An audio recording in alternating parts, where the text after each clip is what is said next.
عظیم صحابی جس کا نام بلال رضی اللہ عنہ ہے، حضرت بلال ابن رباح،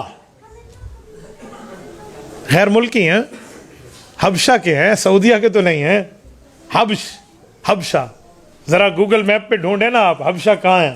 حبشہ کا جدید نام ہے ایتھوپیا، یہ ایتھوپین ہے حضرت بلال رضی اللہ عنہ۔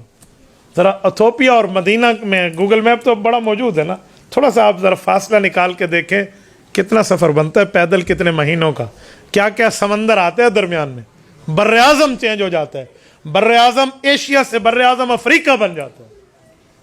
یہ حضرت بلال ابن رباح ہے، نبی پاک علیہ الصلوۃ والسلام کے پاس آئے ہیں اور رسول اللہ کے ہو کر رہ گئے ہیں۔ کیا امیہ کے ظلم اور کیا معاملے، سب چیزیں آپ پڑھ چکے ہیں۔ ان کی حضرت حسین اور حسن کے ساتھ محبت کتنی تھی، آؤ میں آپ کی خدمت میں اسد الغابہ فی معرفت الصحابہ میں امام ابن اسیر الجزری رحمہ اللہ کی بات پیش کر رہا ہوں، اور اسی واقعے کو تفصیلاً آپ نے پڑھنا ہو تو حضرت شیخ الحدیث مولانا محمد زکریا کاندلوی رحمہ اللہ کی فضائل اعمال میں حکایات صحابہ میں پڑھ سکتے ہیں، وہاں پر پوری تفصیل ہے، میں اشارے دینے لگا ہوں۔ فرماتے ہیں حضرت حسین رضی اللہ تعالیٰ کی ایک خواہش پہ حضرت بلال نے عمل کیا۔ ہوا کیا کہ حضرت بلال نبی پاک کی وفات کے بعد مدینہ میں نہیں رہے۔ کیوں کہ حضرت بلال فرماتے تھے کہ جب میں اشہد ان محمد رسول اللہ کہتا تو حضور پاک سامنے تشریف فرما ہوتے، میں آنکھیں کھولتا تو حضور کی زیارت کر لیتا۔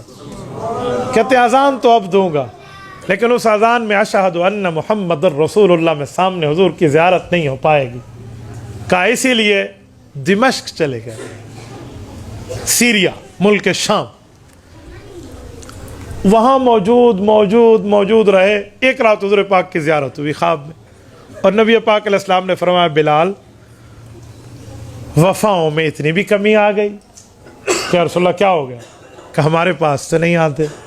اس سے پتہ چلا نبی پاک کو دور سے جتنا درود بھیجو، لیکن اگر وسعت ہو تو نبی پاک کی خدمت میں پہنچنا چاہیے، روضہ اقدس پہ حاضری کرنی چاہیے۔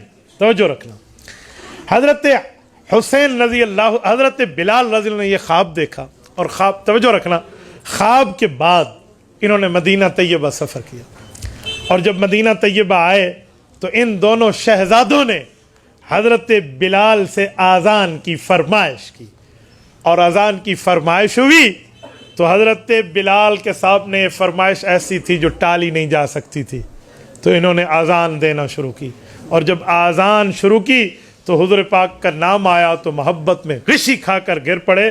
لیکن اس اذان پہ مدینہ کی عورتیں تک متاثر ہو گئیں، مدینہ کے خاندان تک متاثر ہو گئے، مدینہ کے باسی متاثر ہو گئے، مدینہ کے لوگ متاثر ہو گئے، اس حد تک متاثر ہوئے کہ بچوں تک، عورتوں تک یہ گھروں سے باہر اس موقع پہ آئے کہ ہائے یہ تو حضور پاک علیہ السلام کے وقت کی اذان ہے، ہائے یہ تو اس وقت سے حضور پاک علیہ السلام کے دور کا منظر ایک تازہ ہو گیا۔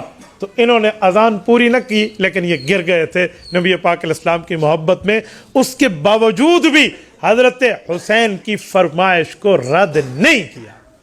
یہ حضرت بلال کا تعلق۔